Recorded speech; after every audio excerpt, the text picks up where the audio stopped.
It was bound in faux leather, navy blue, embossed title, Spiral Spine. She slid it across the table like a project proposal, not a marriage shift. The cover read, Relational Optimization Protocol, Phase 1. I remember the way her nails tapped the table, the pause before she spoke, like a startup pitch. Her voice was calm, practiced. I've been working on a system, something we can both follow, for clarity, equity, growth. I didn't answer, just opened it. The pages were numbered. She'd even formatted it like technical documentation. Section headings, flowcharts, bullet points. It started with tone monitoring guidelines, emotional scoring rubrics, out of 10. Scheduled. Communication checkpoints. A weekly form to request physical affection. Unilateral veto rights in case either of us was emotionally dysregulated. She'd written that phrase in bold. She watched me read. I watched her watching me. I didn't react, not outwardly. Then came the shared vision authority clause, which, in essence, gave her final say over financial decisions. In cases of strategic divergence, I looked at that line longer than the rest. It was the polite, papered-over version of, I get to override you whenever I want. Still, I didn't speak. I turned pages. The last page was blank except for one sentence centered. If you love me, you'll embrace growth. That's when she finally broke the silence. I know it's a lot, she said, softening her tone. But don't think of it as control. Think of it as co-design. We're co-architects now. I nodded slowly and closed the binder. My throat felt dry, but I swallowed before answering. That's a lot of thought, I said, steady. And unexpected. She smiled. I knew you'd understand, but I didn't. Not really. Not yet. I wasn't angry. Not even hurt. Just confused. Something in the back of my mind started to hum, not like an alarm, but more like the feeling you get when you realize a meeting you walked into isn't really about what the invite claimed. You can't point to the lie, but you feel it. That night, she moved close to me on the couch, wrapped her arm around mine like everything was normal. I kissed her forehead, and she sighed into me. But my eyes stayed on the dark TV screen in front of us, watching our reflection. She thought this was step one toward reshaping the system. She was right. Just not in the way she thought. And I'd already decided, I wouldn't fight her version. I'd write my own. The first time she corrected my tone in front of others, I let it slide.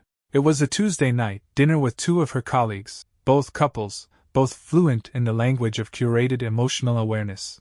We were discussing something harmless, vacation plans or Airbnb reviews. I made a joke about preferring fewer, curated experiences, and more real moments. Light tone, normal delivery. I saw her shoulders tighten a half-second before she cut in.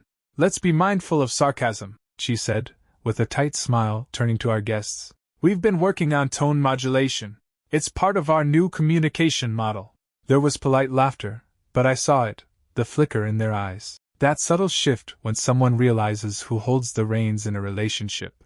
I nodded, didn't defend myself, just chewed my food and filed the moment away. A week later, I brought up something simple, a concern about our monthly expenses. She cut me off mid-sentence. That's not within your decision flow, she said from behind her laptop.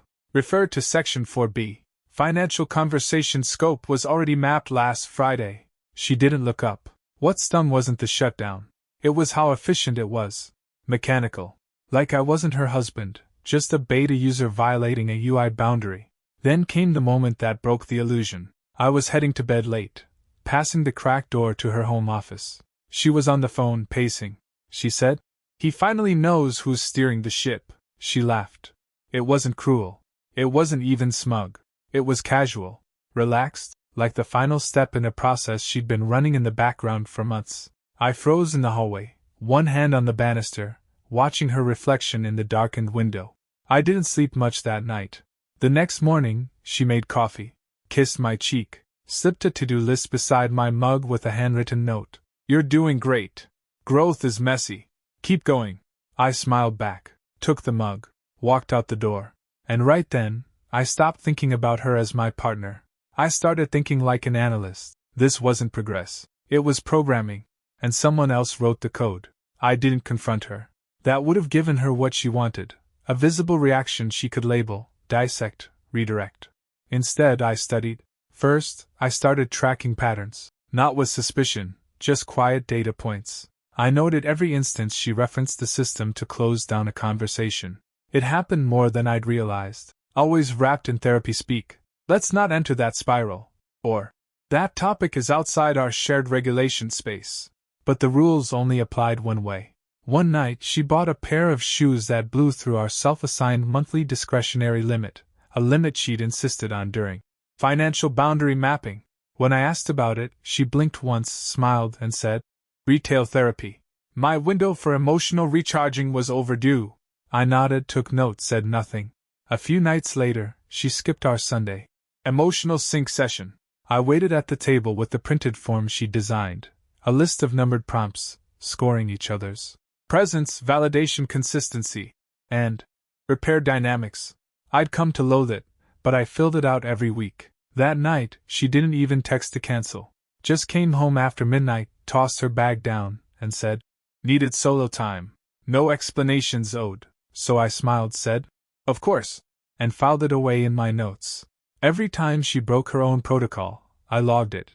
The budget violations, skipped check-ins, emotional dodges, convenient power flips. And then came the calendar sync incident. She'd sent me a joint invite to a planning session, accidentally leaving the Google Meet link viewable. I clicked it. Inside the metadata was a second location entry, a secondary location that didn't match her claimed co-working space. I checked again. Same pattern on 3 different Thursdays. She told me she was working from the wellness lounge. The metadata said otherwise. Still, I said nothing. Because this wasn't about catching her in a lie. Not yet. This was about watching her rebuild a power structure around me, line by line, while positioning herself as the victim of my resistance. What she didn't realize was that I'd stopped resisting. I was observing, learning. You can't reprogram a system until you understand every line of code, and I was almost fluent. There's a quiet precision to surveillance, not the dramatic kind from movies, but the slow, deliberate kind you do with a straight face and a steady hand. I installed a secure logging app on my work tablet, one she never touched. It tracks synced account changes, message metadata, and document edits. I didn't hack anything. I just followed trails she left unlocked, thinking I was too docile or distracted to notice. The calendar entries were the first crack. Her weekly emotional integration sessions weren't in the co-working lounge like she claimed. The metadata pointed to a private condo complex uptown. Recurring location. Same block. Same time every week. I searched the building's ownership records and cross-referenced names. That's when I found him. A design consultant we'd both met once, during her company's internal wellness pilot. She'd called him brilliant, if a little intense. I remembered the way she laughed when she said it, brushing it off like he was harmless. Turns out, they'd been in near constant contact for weeks. Deleted texts weren't hard to recover. Her browser cache held enough autofill fragments to rebuild threads. Nothing overtly romantic, not in language. But personal closeness doesn't always surface through obvious cues or familiar phrases. It whispers through frequency, tone, emoji patterns, timestamps. There was one thread titled, "Structure Refinement."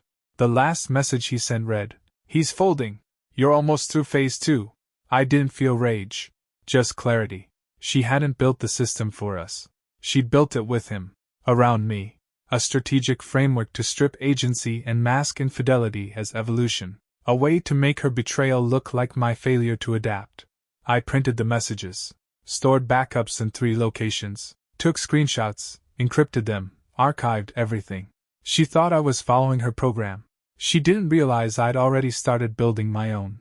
And in mine, every hidden entry had a mirrored exit. Every move she made became another step in my map. And maps, real ones, always show where the trap doors lead. She left her laptop open one night. That wasn't unusual. She often did when working late.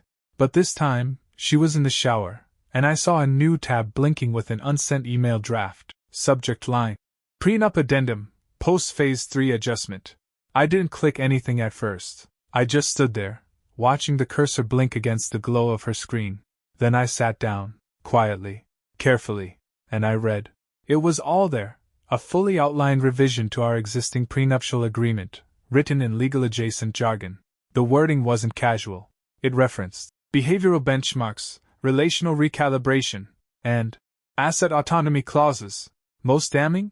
It included a timeline for presenting the new terms, 6 months into the system. Once he's adapted, the draft read, he'll be too invested to question the adjustments. There was a list of witnesses. One name stopped me cold. The consultant, her co-architect, listed as a signature witness. I didn't touch the keyboard. Just pulled out my phone and photographed every screen. The document, the email trail, the timestamp, even the file directory showing how long this had been in progress. She wasn't refining our marriage. She was staging a transfer of power, emotionally, legally, financially. And I'd been the beta test. She wasn't planning to leave me, at least not initially. She was planning to downgrade me, make me sign myself into silence while she elevated him. That's when something shifted. Not my feelings for her, those had been eroding quietly, cell by cell, but my alignment to the game. She thought I was still in the maze. She didn't know I'd stepped outside it days ago and started building a new one around her. I printed the documents using my office printer, locked them in a fireproof drawer, and cleared every trace of my access. That night, she lay next to me, her breath warm against my shoulder. She whispered, "You've been more patient lately. I feel us deepening." I kissed her forehead. "Just adapting to the new system," I said. She smiled in the dark, and I stared at the ceiling, wondering how long it would take her to realize that the system was already compromised. By the time she'd notice, I'd be gone. And she'd be left with nothing but the mirror, the one she built and never realized was two-way. The first call I made was to a lawyer who didn't advertise on bus benches or podcasts. A friend from college had gone through something similar, a quiet dismantling, not dramatic but precise. He gave me the name, and I met with her over coffee, not in an office. Neutral ground, no paper trail. She listened without interrupting. When I finished, she didn't offer sympathy, just clarity. "You're not in a marriage," she said, folding her hands. "You're in a behavioral pilot program she's trying to productize." I hired her on the spot. Next came the digital forensics expert. He didn't ask questions, just took the files, the backups, the timestamps. His report was methodical, verifiable, legally sound, no speculation. Just facts in rows and folders, sortable by breach, date, and intent. Then I made the first move. I transferred half our liquid assets into a protective legal trust. Not hidden, just relocated, under advisement, completely lawful. She would see it eventually, but by then, she wouldn't be able to reverse it. The second move was more personal. I canceled a business partnership she'd been trying to insert herself into, a slow play to gain equity through collaborative branding. I had the board vote prepped and executed before she even realized the pitch meeting was gone. She came home that night tired, distracted, venting about the consultant's burnout and how she was carrying the cognitive load of 2 people. I nodded, poured her a drink, and made dinner. We talked about nothing. Routine. Comfortable. But inside, I was building something new. My system. It wasn't made of rubrics or power clauses. It was built on documentation, legal boundaries, clean exits, quiet firewalls no one could see until they were already activated. I kept smiling. She didn't notice the shift. That's the thing about people who script control. They rarely realize when they're no longer the narrator. She still thought I was adapting, that I was folding into her process, but I wasn't folding. I was programming, and she was already living in the exit protocol. When people start to lose control, they don't scream, they rewrite rules. She didn't know what I was doing, but she sensed something had shifted. My compliance had become too smooth, my questions too rare. So she moved the goalposts. New mandates appeared overnight. A transparency protocol for phone access. A shared digital dashboard tracking who had completed, emotional contributions, laundry, meal prep, small gifts. Every item scored, dated, and reviewed weekly. She even added a feedback mechanism. "You're finally understanding balance," she said one night, scrolling through the dashboard like a teacher checking grades. "Balance is funny," I replied, sipping my tea. "It shifts fast." She smiled, uncertain. Not enough to question me, just enough to skim my face a beat longer than usual. Her instincts were good. But instincts don't beat preparation. I let the new rules stand, complied quietly, shared my screen when asked, logged my emotional actions, commented on hers with generic praise. Meanwhile, I watched her dig deeper into her own illusion. She thought I was finally becoming the man she'd been sculpting, obedient, emotionally literate, eager for gold stars. What she didn't realize was that her system was eating itself. Each new rule contradicted the last. Each standard she imposed exposed her own failure to live by them. One night, she missed the weekly review. I didn't say a word. Just updated the dashboard. Emotional check-in missed, third occurrence. She saw it the next morning. "Why'd you log that?" she asked, voice taut. "I'm just trying to follow the structure," I said, keeping my tone measured. "Consistency builds trust, right?" She looked at me, uncertain. That was new. Later that week, I walked past the guest bathroom and heard her on the phone again. She whispered, agitated. "I don't know. He's not pushing back anymore. It's like he's waiting." She wasn't wrong. I was waiting. But not passively. Strategically. The difference? She thought silence meant surrender. But in war, real war, silence usually means artillery's about to land. And I'd already mapped the coordinates. We were seated at the far end of a long oak table, surrounded by faces we both knew, mutual friends, colleagues, people who'd watched our relationship from the outside and labeled it progressive, admirable, so evolved. She loved that word. Evolved. She wore it like a badge. She was mid-story, swirling her wine, laughing lightly. "We've moved past traditional roles," she said, her voice rising just enough to command attention. "Most couples are still trapped in outdated power dynamics. We've architected something smarter, more balanced. We track emotional reciprocity. We sync. We regulate each other's tone." Nods around the table. One woman actually clapped. I reached into my jacket pocket and unlocked my phone. "I think everyone should hear this," I said calmly. No anger. Just volume. I tapped play on the voice memo. Her voice filled the air. "You just have to condition them. Seriously. Pavlov had it right. Reward, result, reward. They'll adapt. It's just patterning." Laughter. Then the consultant's voice. "You think he suspects?" Her reply clear as crystal. "If he does, he's smart enough not to push back yet. Either way, I'll be out front when this thing goes public." The room went still. No music. No forks. No blinking even. She froze. Pale. Mouth slightly open, as if forming a protest that never found its shape. I locked the phone and stood slowly. "I appreciate everyone's patience," I said, keeping my voice level. "I thought transparency mattered." No one stopped me as I walked out. No one called after me. The silence trailed behind me like a shadow. She didn't follow. She couldn't. That night I didn't go home. I stayed in a hotel downtown under a different name. I didn't text her. Didn't check for missed calls. I just sat by the window, watching traffic, knowing that for the first time in months, I wasn't being scored, timed, or evaluated. The system failed not because I fought it. It failed because it forgot one thing. You can't control a man who's already decided to leave the building, quietly, permanently, with all the keys in his pocket. She moved fast after the dinner. Not toward apology, toward regaining ground. The next morning, I woke to a flood of emails from her. Accusations wrapped in jargon. Disregard for emotional safety. Quiet undermining. Overstepping boundaries by recording without notice. She was trying to reframe what happened. Rewrite the narrative. But I had already seen this move on paper. Her rulebook taught it. Reassert control by reframing dissent as instability. By noon, she'd left voicemails on my work line. Calm, measured tones with just enough tremble to suggest I was not well, and maybe emotionally unpredictable. A reach, but a calculated one. I didn't answer. At 4 p.m., I sat with my attorney. She'd already drafted our filing. "Everything she's doing is pre-litigation noise," she said. "She wants to provoke an overreaction. You're not giving her one." I nodded, signed the paperwork, and walked out with the first real breath I'd taken in weeks. 3 days later, her consultant was removed from his firm. A packet had reached their board. Not from me directly. I never contacted anyone. But the digital forensics expert had documented the inappropriate use of company resources for personal correspondence. Enough emails, timestamps, and file links to spark a full investigation. His name quietly disappeared from the website. She tried to reach out once after that. A bland message forwarded through a mutual friend. "He just needs to know this wasn't personal," she said apparently. "It was research. We were building something bigger." Research.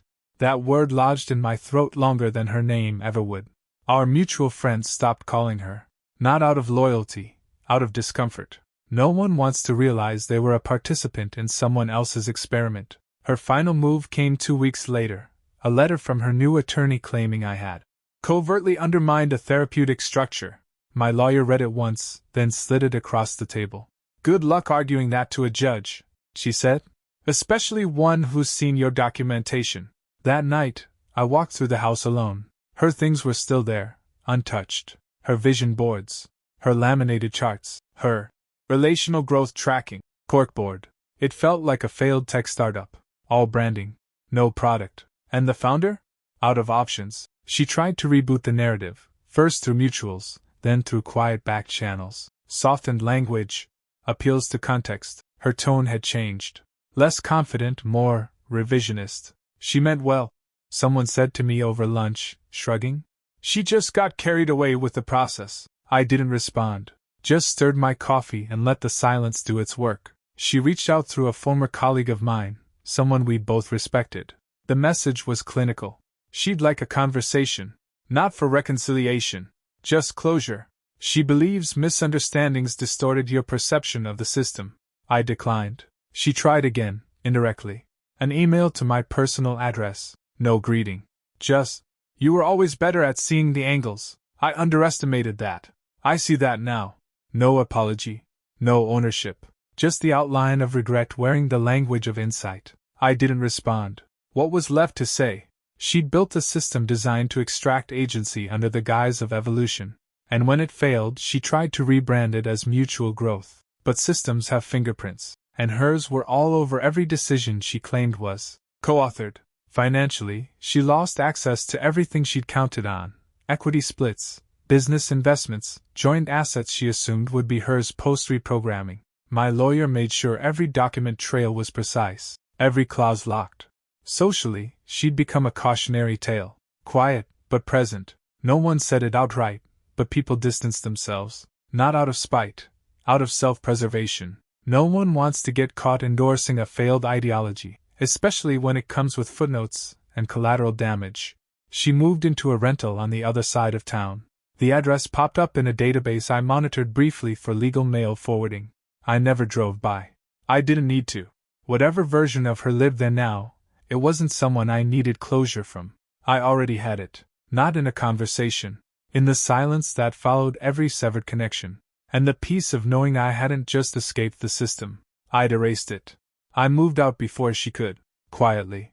No packed boxes in daylight. No symbolic slamming of doors. Just a transfer, clean, surgical. The house was mine now. Legally. The title change sealed in court without objection, thanks to documentation she never expected me to compile. I left most of the furniture, kept only what I needed. Minimalist. Intentional. On the final day, I walked through the house one last time. Every room still hummed with the ghosts of her structure. Laminated affirmations on the fridge, her energy neutral lighting system in the hallway, the unreadable scribbles on her mirror and dry erase marker. In the living room, I left one thing behind, a pile of shredded paper on the coffee table. Her rulebook. On top a note, handwritten. Sharp, clean lines. "Your system was clever. But I write code that can't be overwritten." No signature. No flourish. Just the truth. I didn't block her. That would have been too dramatic, and too close to the kind of boundary theater she practiced. I simply vanished from her input field. No replies. No returns. No reaction loops. People still ask sometimes how it ended, what really happened, what I'd do next. I didn't tell them much. Because the truth isn't a revenge fantasy. It's a recovery blueprint. It's not loud. It's precise. And it doesn't always feel like a victory. Sometimes it just feels clean. I rebuilt slowly. With intention. A new apartment. New routines. No forms. No points. No performance reviews. Just breath. Just clarity. Just life. Mine, finally. And for the first time in months, I stopped looking for signs, patterns, or code hidden between sentences. Because I wasn't being measured anymore. I was free. And I was done.